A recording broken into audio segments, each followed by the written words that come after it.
Olá, tudo bem? Seja bem-vindo ao nosso podcast Máquinas Pensantes, que tem um direcionamento com a inteligência artificial, passando por todas as temáticas. Antes de eu apresentar os meus convidados de hoje, eu quero pedir para você se inscrever no canal, para você acompanhar as nossas discussões, os nossos debates aqui. Eu tenho uma honra de receber aqui hoje dois grandes nomes da educação do Brasil, eu posso dizer assim. Eu recebo o vice-presidente do Conselho Estadual de Educação de Goiás, o professor Jaime Ricardo, que está comigo aqui hoje. Muito prazer, seja bem-vindo.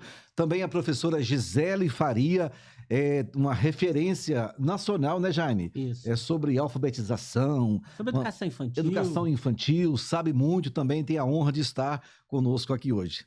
Sejam bem-vindos, tá? Muito obrigado. O prazer é nosso, né, Jaime, de estar aqui para falar de um assunto tão importante, que é a educação e a inteligência artificial também, como uma ferramenta, né? Exatamente. Obrigado, Ercilei. É um prazer também estar aqui hoje, podendo conversar um pouco com você, né, sobre esse entendimento maravilhoso que você tem sobre a inteligência artificial, que você vem discutindo. A gente vai ter uma conversa bem tranquila, passando aí pela educação, pela alfabetização, né? O que perpassa o Brasil todo. Eu queria perguntar primeiro para a professora Gisele, o que caracteriza exatamente uma pessoa analfabeta, uma pessoa que não é alfabetizada? Como que eu defino que ela não é alfabetizada? Essa questão de definir o que é alfabetizado e o que não é alfabetizado, até meados do ano passado, existia uma discussão no âmbito nacional muito grande, porque tinham definições diferentes para o que quer ser alfabetizado. Vários entendimentos. Então, e aí vinham alguns temas, algumas abordagens que dizia alfabetizado, letrado, analfabetismo funcional. Então, tá. Ser alfabetizado, hoje em dia, a gente pode dizer o seguinte, que todos os dias nós somos. Todo dia, quando você encontra um suporte de um texto diferente, e você tem que interpretar esse texto, tem que entender o contexto desse texto, fazer inferência nesse texto, você está sendo alfabetizado para esse tipo de linguagem, para esse tipo de texto. Mas vamos usar como parâmetro o que é ser alfabetizado com relação ao público que está iniciando o seu processo de alfabetização. Certo. Hoje, para você ser alfabetizado, considerado alfabetizado no Brasil, você tem que ter um nível de aprendizagem que a gente chama de proficiência. E essa proficiência tem que ser 743. É um médio, isso é uma medida? régua. É uma régua. Ah, tá. E o que essa régua mede nesse número de 0 a 1000? Ela mede 743. Você está vendo ali que é quase 75%. Sim, O que ela diz de uma pessoa que está acima de 743? Ela sabe ler pequenos textos, ler frases, ler pequenos parágrafos. Ela sabe fazer inferência nesse texto, né? E ela sabe compreender o que está escrito nesse texto. Sim. Abstrair informações, né, Gisele? Então, ela lê para compreender, né? E ela compreende porque ela lê. Certo. E isso a gente está dizendo de um público infantil, do 2º ano do ensino fundamental. Certo. Mas se a gente for pensar em todos nós que lemos para compreender e compreendemos para ler, nós somos alfabetizados o tempo todo. Certo. Né? Vamos voltar para dentro da escola. Eu tenho alunos do 6º, 7º, 8º anos que eles não têm essa proficiência que você acabou de falar. Isso. Então, eles precisam ainda ser alfabetizados? Eles estão com nível de alfabetização incompleto. Incompletos. Então, porque eles não são analfabetos, certo. mas eles não são plenamente alfabetizados. Eles não compreendem textos, né? E é aquilo que eu te falei também.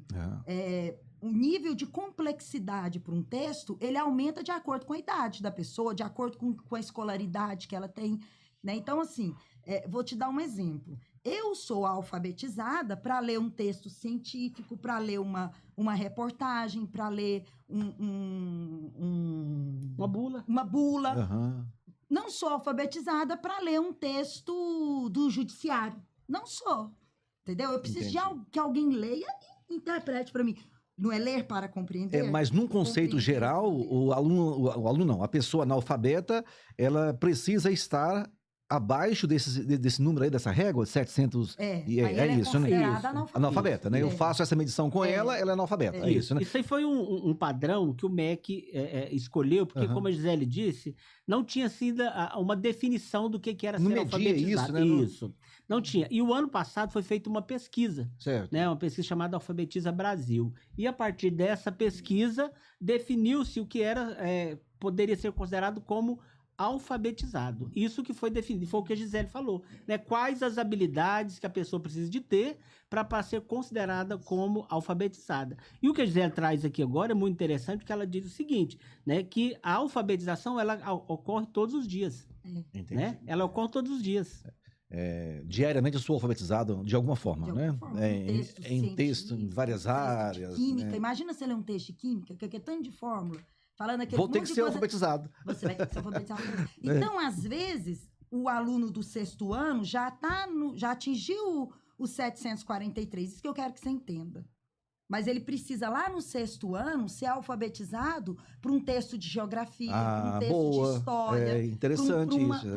Para uma questão de matemática. Entendi. Entendeu? E por isso que quando ele não é alfabetizado, pelo menos no 743, no 2º ano do ensino fundamental, ele acumula déficit de aprendizagem. Porque daí, se ele já não é alfabetizado para isso que eu disse para você, que é o básico, ele vai ser alfabetizado para textos mais complexos? Não vai. Não vai. Ele vai aprendendo. Ele vai aprendendo. No início eu falei que o Jaime é o vice-presidente do Conselho Estadual de Educação do Estado de Goiás. Mas, na verdade, qual que é a função do Conselho Estadual de Educação, Jaime? Olha, Arcilei, o Conselho Estadual de Educação, ele tem, no seu âmbito de atuação, ele tem várias funções, né? Ele tem, primeiro, uma função normativa, porque ele normatiza o sistema educativo do Estado de Goiás, a partir da legislação educacional, a partir, por exemplo, da LDB, da Constituição, da LDB estadual. Ele também é consultivo, né, para os órgãos do governo, para o próprio governo, para a Assembleia. Ele é uma outra função que o Conselho tem, é de orientador, de orientar as unidades escolares, orientar o sistema educativo. Por exemplo, na pandemia, durante a pandemia, o que o Conselho fez? Ele orientou todas as escolas, né, na instituição do regime de aulas não presenciais, que seriam mediado por tecnologia. Né? Então, teve uma orientação por parte do Conselho e se instituiu esse regime. Ele também é deliberativo, né? Porque ele vai deliberar sobre várias situações que podem surgir ali no contexto do Conselho Estadual. E, por último, ele é fiscalizador. Né? Existem, quando a escola não está atuando... É esse que eu ouço mais. Eu vou no conselho reclamar, vou falar do conselho. Não é, professora? É a função fiscalizadora que ele tem. Né? Então, por exemplo, a Gisele, como superintendente de educação infantil e ensino fundamental. Né? Então, a Gisele... vamos dizer que ela está fazendo um projeto, um programa de formação para os professores. Né? Ela vai apresentar o programa, ela vai lá no conselho e ela vai falar para o conselho, olha, nós vamos fazer isso e isso dentro das unidades escolares a partir do ano que vem.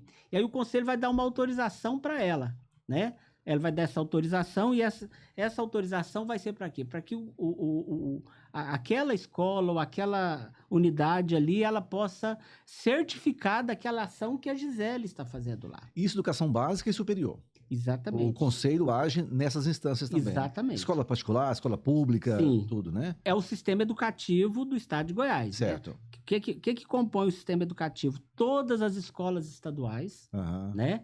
As instituições superiores dos municípios, né? Que são as fundações, das escolas particulares, que nós vamos falar aí do ensino fundamental e do ensino médio, né? E também onde nos municípios não tem conselho próprio. Onde não tem conselho próprio, é o Conselho Estadual que vai exercer essas funções. Certo. Professora Gisele, nós falávamos de analfabetismo, né? E como que recupera isso com essas pessoas que não são alfabetizadas? Enquanto você falava, eu estava lembrando da minha mãe. Porque a minha mãe, ela não lê, né? Ela não escreve, e ela assina o nome dela apenas, e de um tempo para cá, com alguns programas que apareceram pelo governo federal e estadual, ela começou a estudar um pouco, ler, escrever, e ficou muito feliz com isso, né? Mas não é a realidade da nossa geração para cá, né? Acho que a geração anterior tem mais problema com o analfabetismo, né? Você tem esses números aí com certeza. E esses nossos agora, como que a gente recupera eles, né? Como que a gente ajuda? Não sei se a palavra seria esse, já me ajudar. Como que a gente traz isso para não serem alfabetizados, né? Só para complementando, o censo que trouxe o ano passado, não foi? Um número altíssimo de pessoas não alfabetizadas no Brasil, né? Isso é muito preocupante. Acho que... O mais importante de tudo é o seguinte, voltando àquele ponto que eu te falei, a gente lê para compreender e compreende o que lê. Uhum. E você começa a ser alfabetizado, você começa a querer aprender, a ter esse interesse em aprender e ter facilidade para aprender, quando você está aprendendo uma coisa que tem significado para você. Sim. Né? Então, o adulto que não sabe ler e escrever, a primeira coisa, aquilo tem que ter um sentido e um significado na vida dele. Porque senão fica muito difícil de ensinar e de aprender, né? Então, o maior desafio é esse. É você entender o que faz sentido para essas pessoas e trabalhar a alfabetização em cima disso. Em cima desses textos que são do cotidiano da vida deles, que eles usam todos os dias, né? A gente chama isso de letramento social. Letramento social é quando você usa toda a diversidade textual do contexto da vida da pessoa para ensinar ela a ler e escrever. Ao contrário do letramento social, a gente tem um letramento autônomo. Sim. É quando você usa um suporte de texto fictício para ensinar a pessoa. Certo. Entendeu? Então, primeira coisa é isso.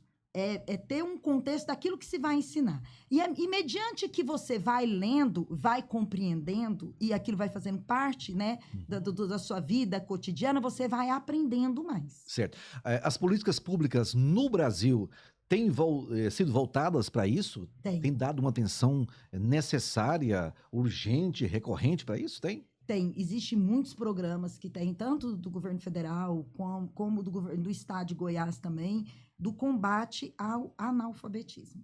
Sabe? Tanto da parte da educação, até da parte social também, né?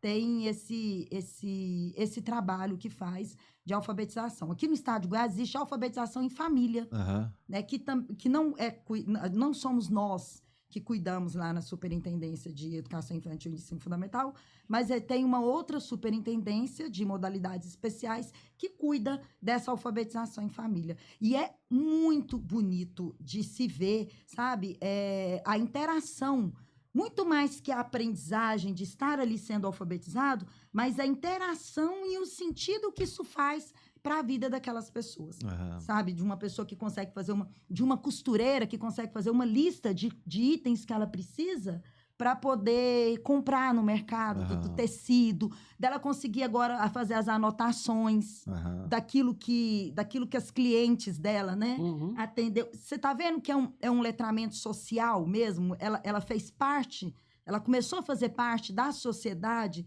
e ter a leitura foi inclusa, estava excluída. É uma inclusão. É uma inclusão. O Jaime até falou isso no início, né? E eu quis dar o depoimento de uma costureira e não de uma cozinheira.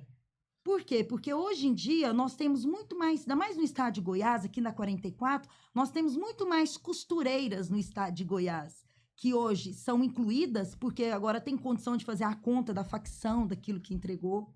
Entendeu? Tá vendo a autonomia? Propriamente as costureiras. Entendi. E as cozinheiras, né? Porque hoje quase ninguém mais pega um livro de receita, mas a costureira ou qualquer outra atividade que nós temos aqui, a gente consegue fazer e dar autonomia, como o Jaime mesmo disse para as pessoas. A próxima pergunta você já matou ela, que eu ia perguntar qual é o impacto disso na sociedade. Você já falou dela aí, né? Mas você, no início também, falava sobre a inteligência artificial que vai potencializar, vai minimizar isso, vai contribuir de certa forma, né, para esse analfabetismo, né? Eu vou voltar nas políticas públicas novamente. A gente tem política pública que usa a tecnologia, especificamente a inteligência artificial, para esse fim, professora? E Jaime também, claro. Nós usamos a tecnologia... A nosso favor, né, Jaime?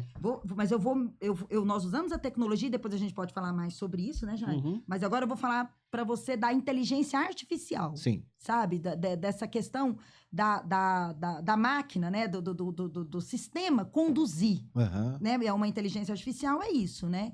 Então, nós temos uma avaliação de fluência leitora, que é totalmente com base na inteligência artificial. Então, eu vou te dizer como é que é. Certo. É uma avaliação que é feita por todos os estudantes das redes municipais do estado. Então, todos os estudantes, do segundo ano do ensino fundamental, eles têm ali em volta de 7, 8 anos. 7, 8 anos.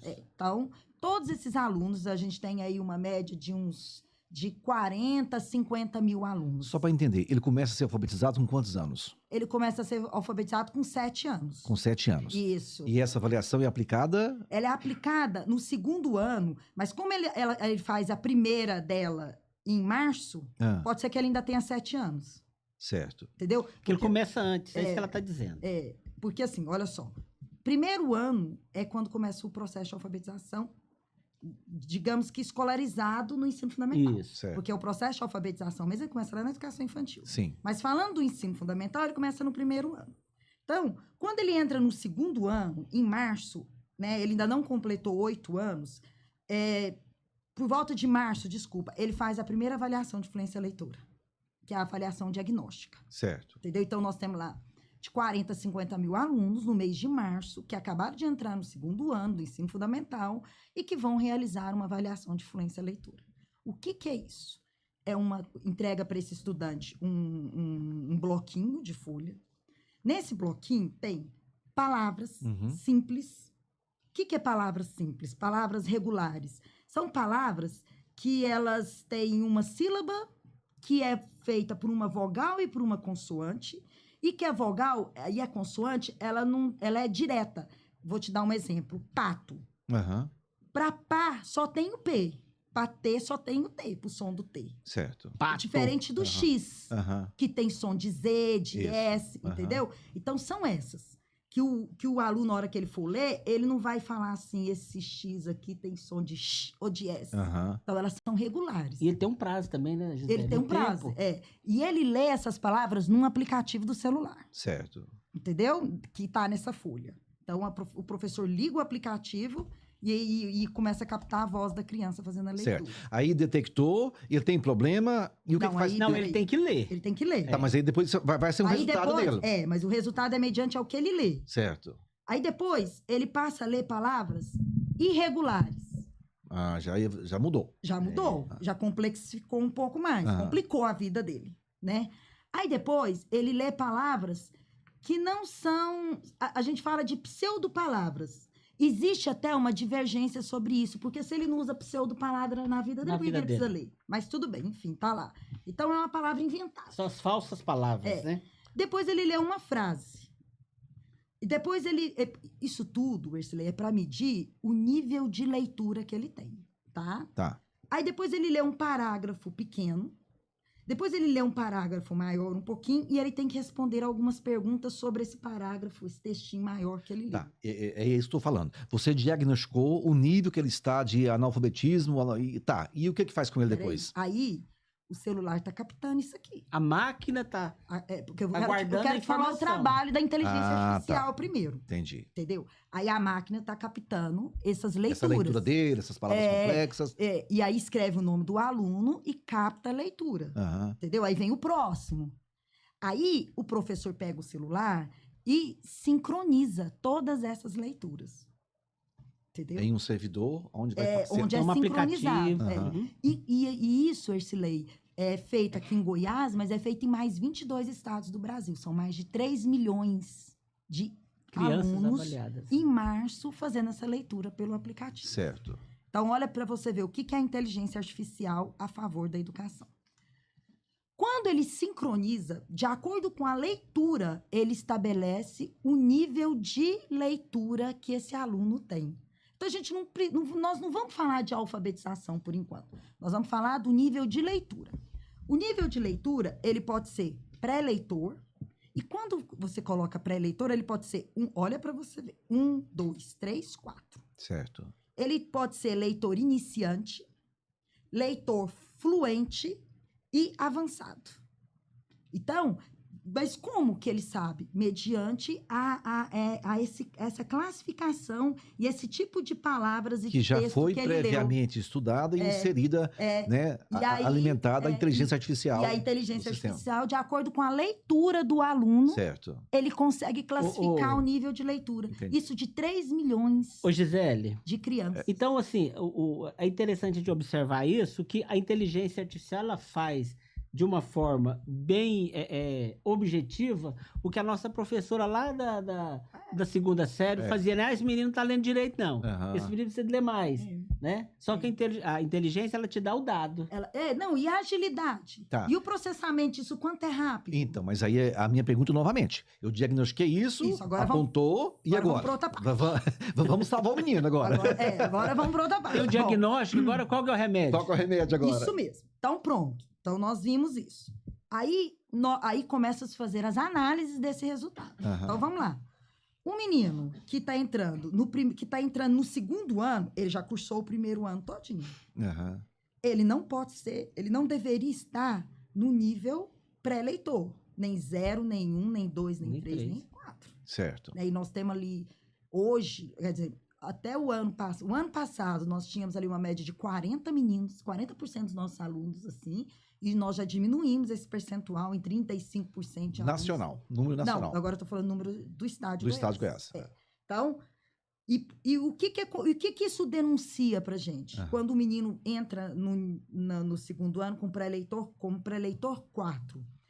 É um aluno que não fez um primeiro ano adequadamente. Então, nesse momento, muito mais, a gente vai ver o que vai fazer para frente, mas a gente começa a pensar em políticas públicas que olham para o ano anterior, Sim. o primeiro ano, certo? Então, Você resolve esse, mas você tem que estancar o que está acontecendo. Porque tem um problema acontecendo aí para trás, né? E aí, então, depois a gente também vai falar do que a gente faz para resolver isso, mas vamos falar primeiro dos problemas. Sim. Aí depois, você começa a olhar para frente. Você tem um menino ali no segundo ano que está nível pré-leitor 4. O que é pré-leitor 4?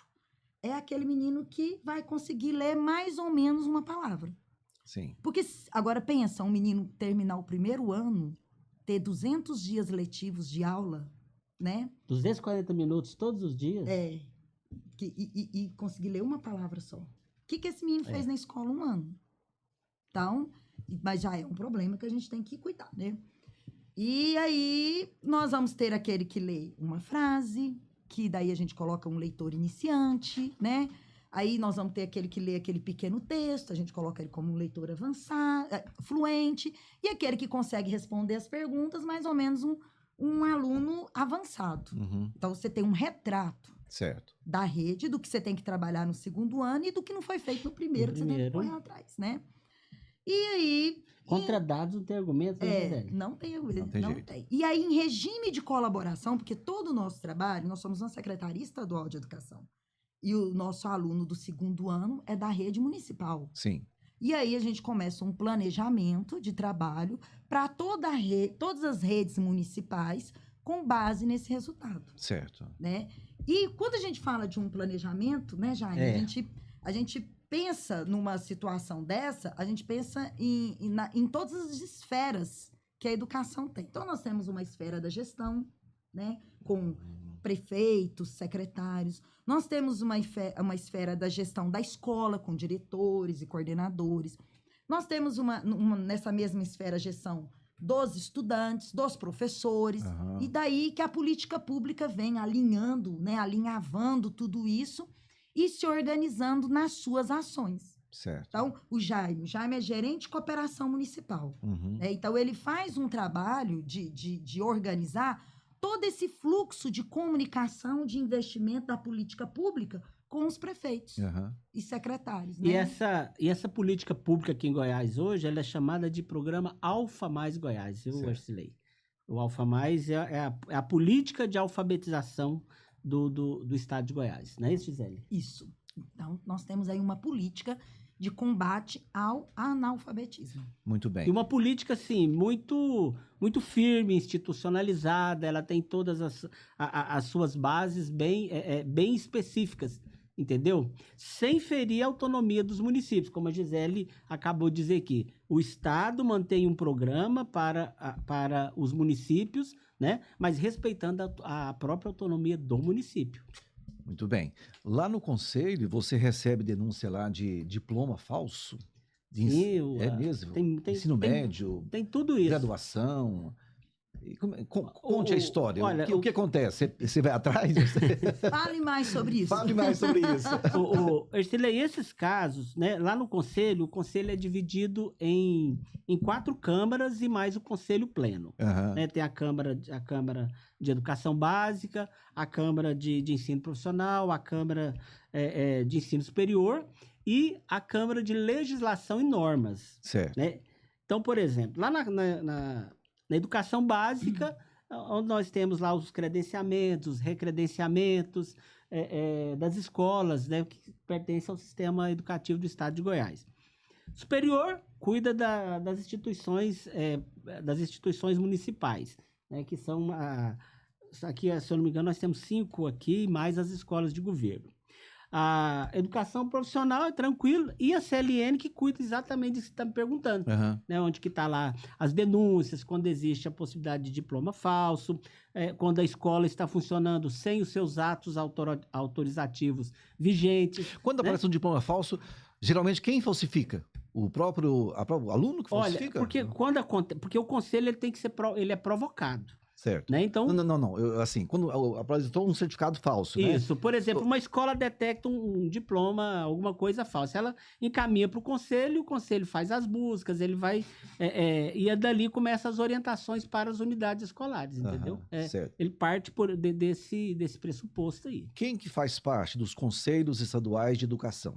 Aqui em Goiás, cada estado? Aqui em Goiás, o Conselho Estadual de Educação ele é composto por 27 membros, ou seja, 27 conselheiros. E esses conselheiros... Em outros estados, pode ser que o número seja diferente. Pode.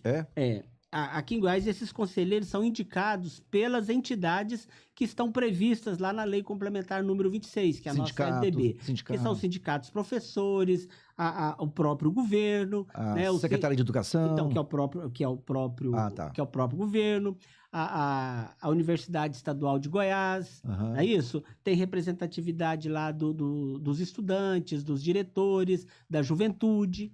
Então, assim, é composto aqui em Goiás. E cada estado tem a sua forma, né? E a quantidade de pessoas que vão concorrer, que vão participar desse colegiado. Sério isso, hein? Muito sério. É muito importante. E o fluxo de trabalho muito grande. Eu imagino mesmo. Qual o maior desafio do Conselho hoje, Estadual de Educação? Porque nessa complexidade, né, educacional que a gente tem, né? Olha, o maior desafio que eu vejo hoje para o Conselho Estadual de Educação é conseguir, né, de maneira muito célere, né, atender todas as demandas. Né, porque o fluxo de trabalho, de processos que existe é muito grande, principalmente na Câmara de Educação Básica. Porque você imagina que só o Estado tem em torno de 1.000 escolas. Sim. E quando o Conselho faz tem um processo de credenciamento ou mesmo de recredenciamento, são olhadas assim inúmeras situações para se aprovar aquela escola. Por exemplo, observa qual que é o quadro de professores, observa se a estrutura daquela escola, se aquela escola tem condição de atender, verifica, por exemplo, tem o alvará da vigilância sanitária, tem um certificado do corpo de bombeiros, né? Então tem uma série de pontos, né, que devem ser observados para poder se credenciar uma unidade escolar, ou mesmo uma instituição de ensino superior. Excelente. O Tribunal de Contas, ele tem um sistema usando inteligência artificial, onde ele minimizou o esforço pessoal das pessoas muito. Por exemplo, eles construíram uma ferramenta onde todo dia, 7 horas da manhã, ela vai ler todos os editais publicados no Brasil, no Diário Oficial. E essa ferramenta, ela olha o que está divergente naquele edital. que era um trabalho de um ser humano que ia fazer aquilo, né? Aí ela já encaminha para os auditores, né, para fazer a correção naquele edital no país todo. O Conselho Estadual de Educação já tem alguma política pensada nesse sentido, já que você falou que é muito trabalho, as câmaras são carregadas de coisas, né? E a inteligência artificial está aí para ajudar a gente, né? Para que a gente... Ercilei, olha, eu vejo assim, tudo que se diz educação, a gente tem que entender como um processo, né? Em 2019, todos os processos do Conselho, eles passaram a ser via SEI, ou seja, foram digitais, que no meu entendimento já é um grande passo, viu, Gisele? Né? Acabou-se aquele amontoado de papéis, né? Agora, nesse sentido de se pensar um trabalho assim, o Conselho já tem estudos, a gente tem trabalhado nesse sentido, mas ainda nós não temos assim uma definição e nem posso te dar nesse momento uma posição relacionada a esse fato, né? Acho que talvez até seria interessante que o próprio presidente Flávio pudesse vir aqui e a gente falasse um pouco mais sobre isso. Abrir sobre isso, né? Exatamente. Muito bem. Professora Gisele, onde estão os analfabetos brasileiros? O que eles fazem? Eles, normalmente, vai de acordo com a idade, né? Sim. Mas normalmente são pessoas que estão excluídas do mercado de trabalho, excluídas da vida social. É verdade. Né? O analfabetismo gera uma carga social muito grande para o país, né? Então, é claro que a gente também não pode considerar isso como a coisa mais... Normal, E a gente não pode também dizer que também é predominante. Tem muita pessoa que não sabe ler e escrever, mas tem muito conhecimento em determinadas coisas, né? Mas é isso que eu perguntei. Por que uma pessoa analfabeta, né? É isso que eu... Mas são vários, a gente definiu isso muito bem para os alunos, talvez, né? Para os alunos ficou bem claro essa régua. Mas imagina as pessoas, eu estava vendo, acho que, não sei se era um quadro fantástico, que está falando sobre isso. Imagina as pessoas que não têm certidão de nascimento. Se ela não tem certidão de nascimento, como que ela vai matricular lá na escola, Gisele? Não, e você tem que pensar assim também. Tá vendo que ela pode se tornar um analfabeto? O mundo mudou muito, né? Então, alguns anos atrás, uma pessoa analfabeta, ela conseguia trabalhar, porque tinha um trabalho manual, braçal, maior no país, né? Hoje, tudo é feito por máquina, né? Então, antigamente, essas pessoas trabalhavam na plantação, na lavoura, Então, assim, são N situações que cada vez que passa, a pessoa que não sabe ler e escrever, ela fica à margem da sociedade. Então, já não é mais a mesma coisa que era antigamente, e essa mudança vai acontecer cada vez mais rápido, né? E esse não estar alfabetizado, não ser alfabetizado hoje, o Ercilei, gera um jovem que não vai ter trabalho formal, né? E não ter o trabalho formal, uma vez a gente até conversou sobre isso, né? Não ter trabalho formal gera não ter carteira assinada. Não ter carteira assinada gera não ter contribuição. Né? E isso, num país, gera uma pobreza muito grande, até para os aposentados. Sim. Porque quem está lá pagando para você ser aposentado hoje... São os ativos. Os ativos. São os ativos. E sabe o que agrava mais ainda? É o seguinte, é que cada vez que passa, a densidade populacional está diminuindo. Hoje nós estamos no alto, né? Caindo, né? Mas vai começar a cair, porque ninguém mais tem 5, 6 filhos. 9. Hoje tem quanto? 2? E para ter 2 é muito difícil. Eu tenho 1. Então, pois se todo mundo for no seu juízo, é 1 ou nenhum, entendeu? Então, e aí, mas e aí? Então, vamos pensar assim. Nós não temos 1 ou nenhum, né? E os que têm, né? Se os poucos que tiver não aprenderem, né? Se a gente não ter essa mão de obra qualificada, nós estamos condenando o Brasil à extrema pobreza. Então, isso é seríssimo. Tá? Então, assim, cada aluno, pra gente hoje, a gente tem que pensar assim, cada aluno que entra na escola... Cada aluno que é alfabetizado na idade certa, nós estamos cuidando, sabe do quê? Da riqueza do Brasil. Porque hoje, se você for parar para pensar, o material, bem material, ele, com a modernização, com a industrialização, ele passou a ser barato. O caro hoje é o intelectual. Então, hoje a nossa riqueza não é mais ouro, É o capital humano, é né? o capital humano, não é mais agricultura, porque hoje o tanto que a produção de alimento barateou, né? Então, o que o país tem de riqueza agora é o capital humano. Então, e esse capital humano tem que ser preparado na base. Então, e tem vários estudos econômicos que falam sobre isso, né? Desse olhar que o Brasil Olha tem só que ter. bacana que a Gisele falou aqui. Que ela foi lá na frente, falou para você da questão do analfabetismo, mas ela deixou claro para você que esse capital humano tem que ser preparado lá na base. Né? Que tem um ditado que fala assim, que é de menino que torce o pepino, não é isso? Isso mesmo. Se não prepara ele lá, não chega lá com proficiência, Não, né? não tem jeito. Não tem. E o analfabetismo também, ele atinge as várias comunidades, as diferentes comunidades no nosso país tão grande, né?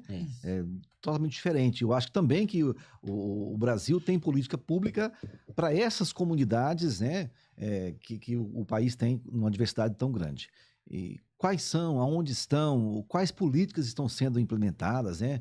Quais estados hoje têm maior número de pessoas assim com essa necessidade que seja alfabetizado? Você tem esses dados, Gisela? Olha, o que é interessante dizer? Primeiro que o Brasil é um país muito diverso, né, nos seus 4 cantos. Nós temos um Brasil no sul, um outro Brasil no norte, um outro Brasil no sudeste, né? Então, assim, a educação no país, ela é geral, global, com suas leis, com suas diretrizes, que vêm para todos os estudantes, mas ela precisa olhar para as especificidades. Sim. Né? Então, eu vou te dar um exemplo. A questão indígena no país. Sim. O estado de Goiás é um estado que ele até é confortável no que diz respeito a isso. Né? Eu não me lembro todas as etnias que nós temos, mas eu vou te dizer aqui que nós temos os Carajás, nós temos Chavantes, que eles são do Mato Grosso, mas eles vivem muito no estado de Goiás, porque ainda tem isso, tem itinerância desses povos, né? Nós temos avacanoeiros, tapuias. Então, nós temos essas... Menos que outros estados. Nós temos né?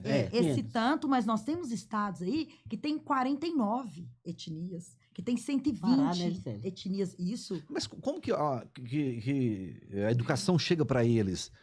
O material, os professores, como é que faz? Como é que você faz um material? Porque hoje nós temos aqui um material nosso que nós estamos entregando agora na língua Chavante, na língua Carajá, e Tapuia ele perdeu um pouco a riqueza da língua dele, mas a gente fez um material de acordo com a comunidade, né?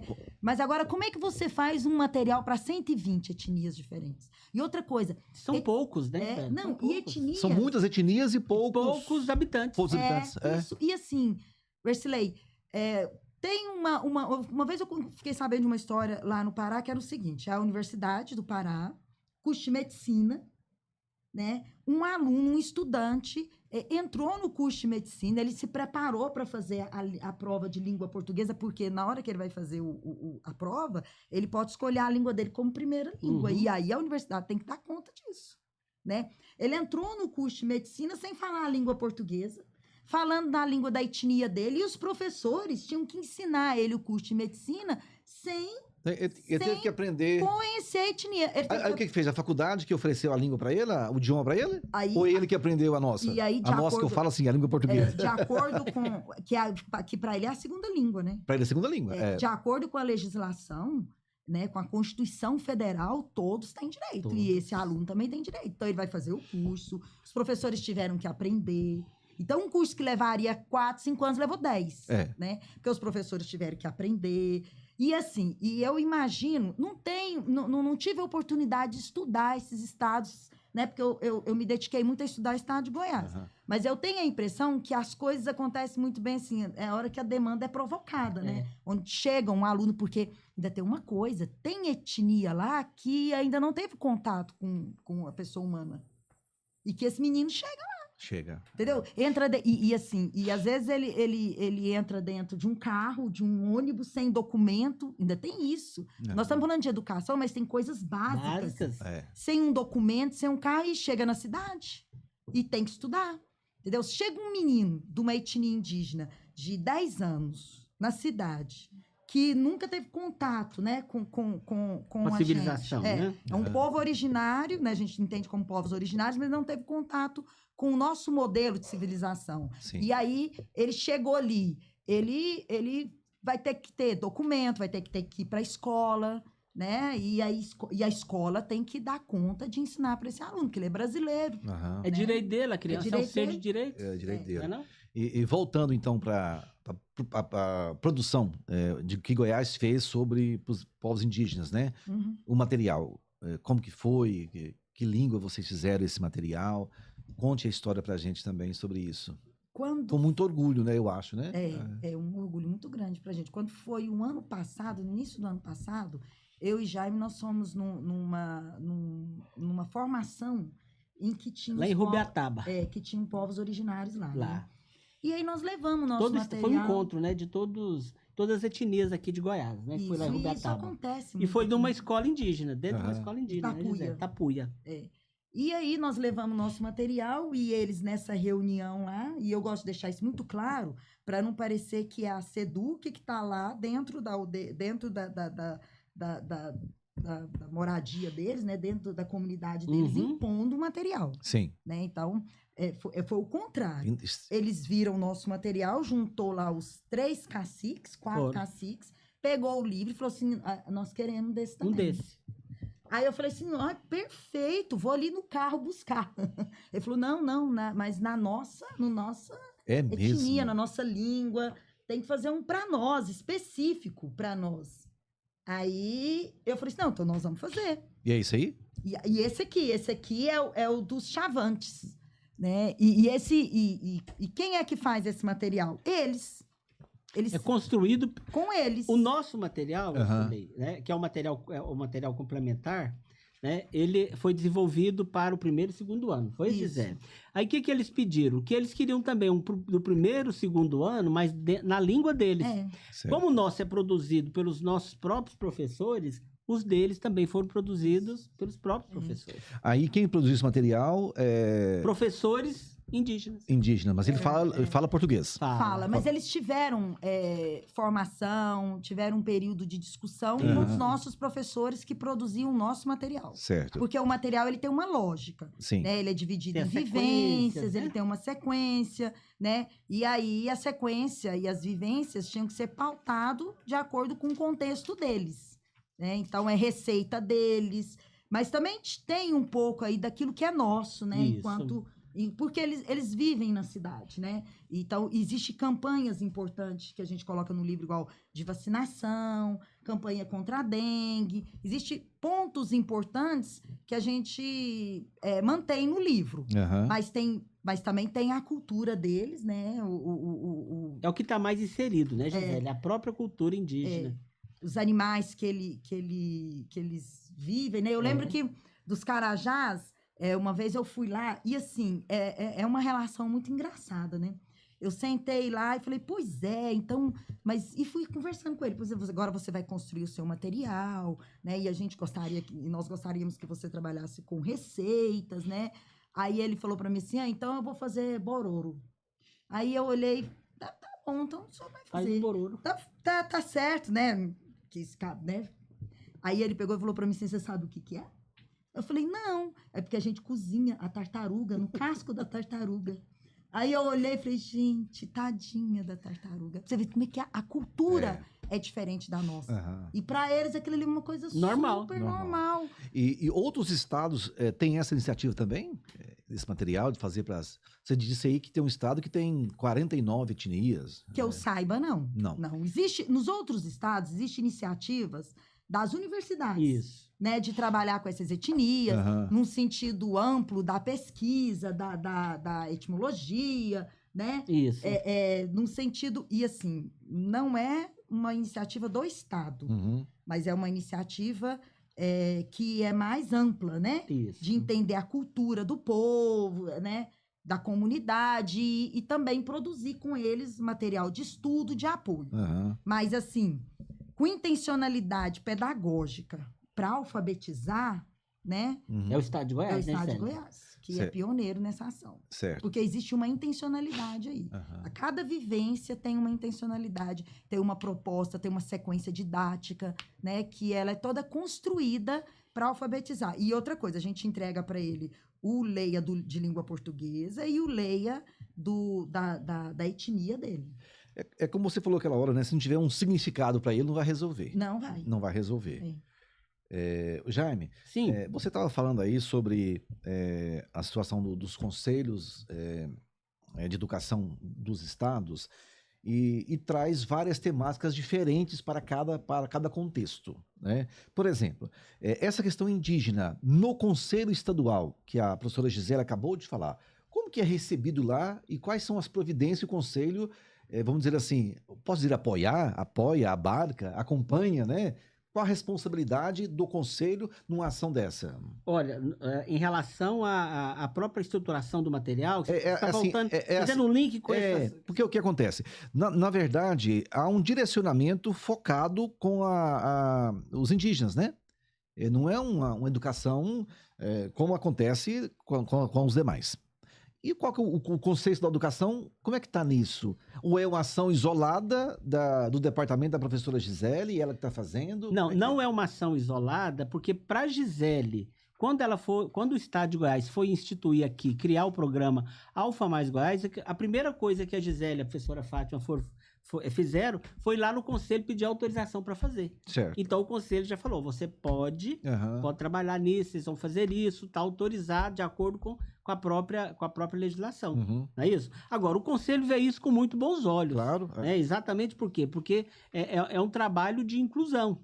Né? Você está trazendo outras pessoas que não tinham esse material, que não utilizavam esse material na própria língua deles, e a partir de agora eles estão fazendo. Né? Então, essa questão da diversidade, tanto que nós lá no Conselho, é praxe nos nossos pareceres, é observar se a escola está atendendo os ditames legais no sentido de adotar a temática indígena, a temática afro, a temática quilombola. A gente pede e observa se a escola trabalha isso, né, dentro do seu projeto político pedagógico. E essa ação que a gente está falando especificamente aqui do programa Alfa Mais, né, foi autorizado pelo Conselho, acho que em 2000, não sei se foi 2020, né, Gisele? 2020. Acho que foi 2020. Né, porque para se desenvolver o programa, vai lá, como o conselho, além de ser normativo, ele é fiscalizador, né? Então ele vai lá e ele faz essa autorização para que o Estado de Goiás, por meio da Secretaria de Educação, desenvolva esse tipo de ação dentro das unidades escolares que estão jurisdicionadas ao sistema educativo de Goiás. Pergunta para vocês dois. Nós estamos melhorando a nossa educação brasileira, nosso sistema educacional está melhorando? Os números estão crescendo em proficiência e caindo em analfabetismo? Nós estamos dessa forma ou não? Nós tivemos uma pandemia aí, né? Sim. E eu te falei que nós temos aqui 5 modelos de país num país só. Vários Brasis, né, Gisele? Então, assim, para o estado de Goiás, que tem um investimento grande, maciço em educação, né? E que tem uma secretária de educação que, como se diz... Atuante, né? Um dia depois da pandemia, um dia depois que fechou as escolas, né? Depois da pandemia, um dia depois que fechou as escolas, ela já estava lá se organizando, como que vai fazer para atender. Então, assim, a Secretaria de Educação tem na gestão uma secretária que é a professora Fátima, que ela não perde tempo.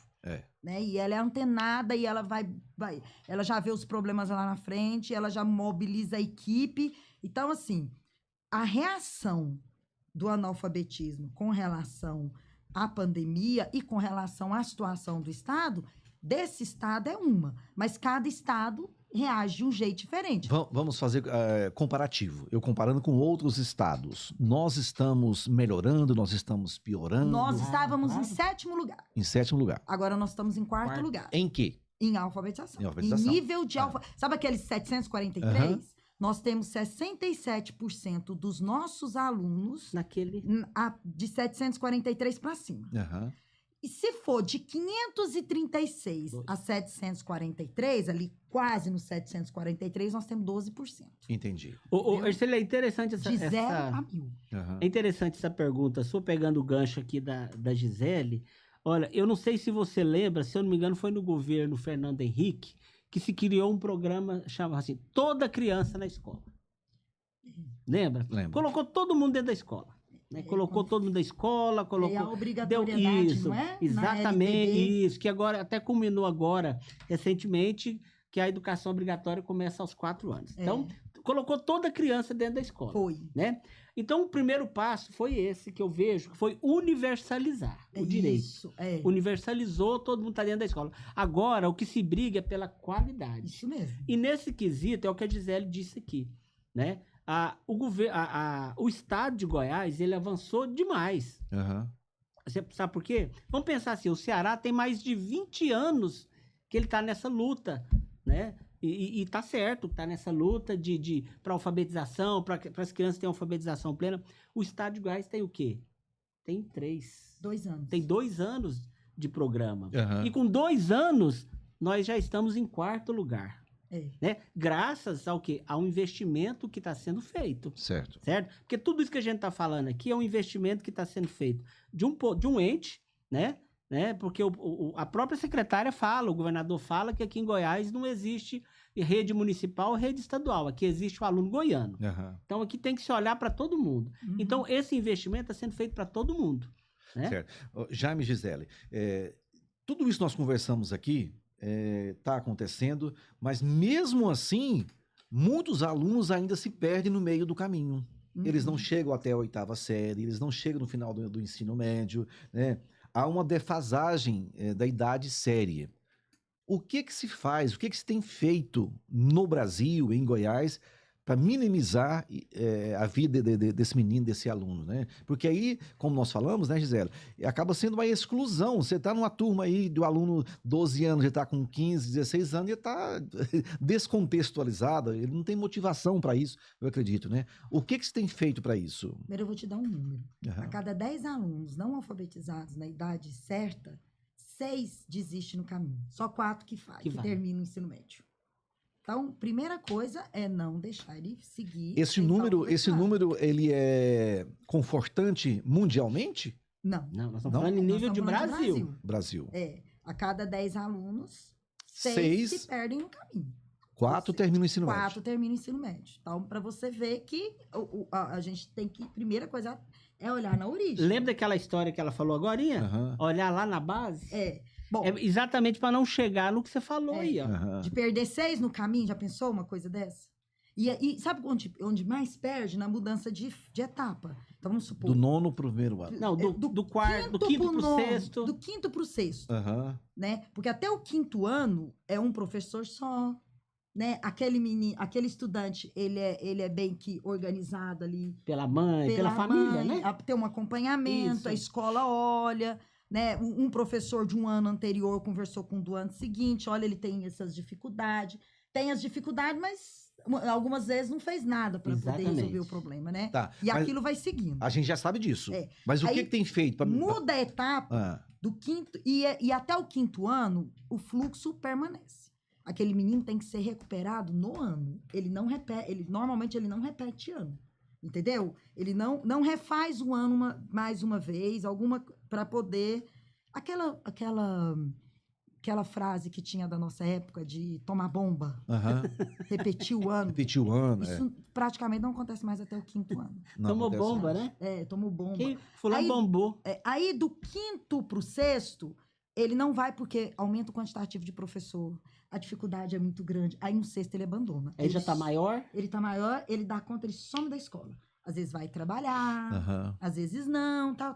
Aí, normalmente, ele volta no 7º ou no 8º, mas com idade, ele volta pro 6º, mas com a idade daquele menino que tinha que estar no 7º, no 8º. Aí, o que a gente faz? Nós criamos um programa que chama Aprender para Avançar, né? E esse programa, ele começa a recuperar esses alunos, ele cria uma estrutura, uma matriz diferenciada de trabalho, né? De entender que a alfabetização perpassa por todos os componentes curriculares. É aí que esse menino é alfabetizado na geografia, na história, entendeu? Que é usado todo esse contexto para ele ser alfabetizado. A mesma coisa na matemática, né? E aí, com essa metodologia de trabalho, nós fazemos 1 ano em 6 meses. Entendi. E aí, a gente vai começar a tentar corrigir o fluxo desse estudante no ensino fundamental. Entendi. Entendeu? E também no ensino médio, também tem programas de correção de né? fluxo. Isso. O ensino médio geralmente vai para a EJA, né? Isso. Aí Mas é do de acordo com a fundamental idade. também vai. Vai ter a EJA Vai, também, né? Aí é muito de Já acordo com a idade, É. né? Pra ficar Muitos preferem ou não. fazer o Enem. Eu estive... Seja. Eu estive na Bahia ano passado e eu ouvi lá muitos professores falando lá que não, eu vou dar nota mesmo porque o aluno no final do ano ele vai passar de qualquer forma. E aqui também, se você ouve isso, né? Não é só lá que fala isso. Eu ouvi isso também dos professores aqui. Como é Mas que não foi funciona nesse isso? sentido que a Gisele Não disse. foi. Não, eu já mudei de assunto. Não foi nesse sentido. Eu já mudei de assunto. Eu falo assim, só essa fala, né? Essa incorporar que ele vai passar o aluno normal, na idade série certa. Não, ele vai passar de qualquer forma. Como é que a gente lida com isso? Como é que os professores lidam com isso? Como é que o aluno lida com isso, né? A própria Secretaria Estadual de Educação dos estados lidam com isso, né? Acho que é um debate pra Por gente... isso que a Gisele disse, assim, que aí vão acontecendo os programas de correção de fluxo, né? De recuperação, de aprendizagem. Não, mas esse que eu tô falando, ele não está fora da idade série. É um aluno que está Que vai seguir. seguindo normal. Mas aí há se dizer que, não, vamos trabalhar com ele aqui, porque ele vai passar mesmo. Eu não vou me esforçar muito, que ele vai passar mesmo. Mas aí quem deixou dizer- de fazer o trabalho? É o professor que Sim. não ensinou. né? Exatamente. É o professor que não ensinou, porque chegou lá no final, ele passou o aluno sem saber. Sem saber. Sem ter as habilidades que ele devia ter para avançar de série. É isso que você está dizendo? Porque você tem que entender o papel do professor como uma pessoa que tem que ter ética, não tem um papel ético, estético e político do professor? Sim. Né? Então, aí não são todos, mas pode acontecer de ter um professor que não cumpre com seu papel ético. E político não no sentido da política, e político no sentido social. Quer dizer, ele teve ali um estudante com ele, 200 dias letivos, e ele não ensinou. Por quê? Fala-se muito em dificuldade de aprendizagem, mas para você aprender, tem que ter alguém que ensina. Então, esse aluno que ele passou e não ensinou, o professor não cumpriu com o seu papel ético e político. É um problema de ensinagem. Deixa eu só provar porque o meu questionamento. Porque se isso acontece, isso efetiva na sala de aula, dentro de 1 ou 2 anos, esse aluno que é aprovado sem saber, ele vai desistir. Ele vai ter problema. Então, meu questionamento foi por isso. Ercilei, mas ontem nós ainda falávamos isso com os articuladores regionais sobre essa questão, né? Por que o menino não aprende? Não é isso? Para o menino aprender, a primeira coisa que tem que ter lá é o que é? Tem que ter aula. E aí tem que ensinar. Tem que ensinar. Ontem nós falávamos isso com eles. Então, assim, inclusive eu lembro da Gisele mostrar para eles, falar, olha, pessoal, se vai ter uma festa na escola, qual que é a intencionalidade pedagógica para a existência daquela festa? Porque tem que ter aula. Sim.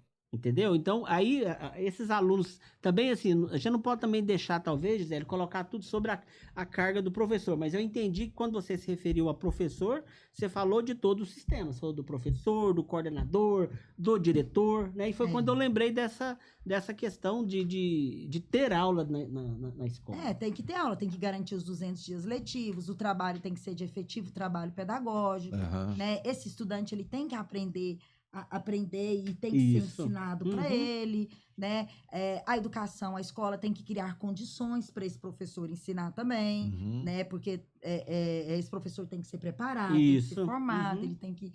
Né? E outra coisa, o nosso aluno de hoje não é o mesmo aluno de antigamente. Não, diferente. Né? É um desafio muito grande. A gente vive no mundo da informação, né? É um desafio muito grande ensinar esses alunos de hoje, né? Os nossos professores estão, assim, tendo que se reinventar, tendo que aprender, tendo essa carga de trabalhar para ensinar esse novo estudante, essa nova pessoa. Mas, de certa forma, quando eu falo para você do papel político de ser professor é até olhar aquela situação que eu te disse mesmo, sabe? O papel de político de evitar que o Brasil caia numa pobreza, né, imensa. Sim. E ele é uma pessoa que vai se beneficiar ou não disso, desse país no futuro. Porque é aqui que ele mora, aqui que é o país dele, Claro. né? É. Então, assim, eu acho que é hora da gente entender como que está se organizando o Brasil, como é que está se organizando o país e combater a não aprendizagem, né? Para poder ter um país mais rico e poder usufruir disso. Para terminar, escola de tempo integral. No ensino médio, há uma dificuldade que os alunos, acabou de falar, né? Que os alunos têm que trabalhar, ajudar os pais e tal. Como é que a gente se comporta numa situação dessa? A gente precisa que eles estejam na escola de tempo integral, né? É uma exigência nacional, não é, professora? Não é, Jaime? Ercilei, eu vejo o seguinte, a educação integral, né? Porque a educação integral ela não é feita só dentro da escola. Né? A educação integral não é feita só dentro da escola. Ela pode ser feita em vários espaços. E hoje, a ideia é que se tenha o aluno em tempo integral. Né? Que, não, por exemplo, não são todos os alunos... Não é educação integral. É educação integral. Não é em tempo integral. Em tempo integral, é diferente. Né? Porque ainda existe uma diferenciação muito grande de conceitos. O que é educação integral? O que é aluno em tempo integral? O que é escola em tempo integral? Sim. Você entendeu? Então, o que é importante a partir desse questionamento seu é o seguinte, que hoje a visão é que o aluno esteja em tempo integral. Porque, por exemplo, de repente, numa sala tem 15 alunos, tem 30 alunos. 10 querem ficar em tempo integral e 20 não. Então, aqueles 10 vão ter, né? A escola que eles estão querendo ali vai ser aquela escola de tempo integral naquele momento. Vamos marcar... Essa é a ideia do Ministério da Educação. Vamos marcar um podcast só para escola de tempo integral. Gisele, muito obrigado, tá, Gisele? Eu que agradeço. Gisele, superintendente de educação infantil, fundamental, né? Também. Ensino fundamental. Isso, superintendente, muitíssimo obrigado. É uma referência no país hoje, né? Quando o MEC precisa de alguém de alfabetização, vem atrás dela. Oh, meu Deus! O Jaime é o vice-presidente do Conselho Estadual de Educação de Goiás, também uma pessoa de referência. Obrigado. Muitíssimo obrigado. Vamos ter que marcar mais outros, né? Ótimo. Tá bom? Vamos marcar que a gente vem. Muito obrigado, tá? Até a próxima. Obrigado, pessoal. Tchau, tchau.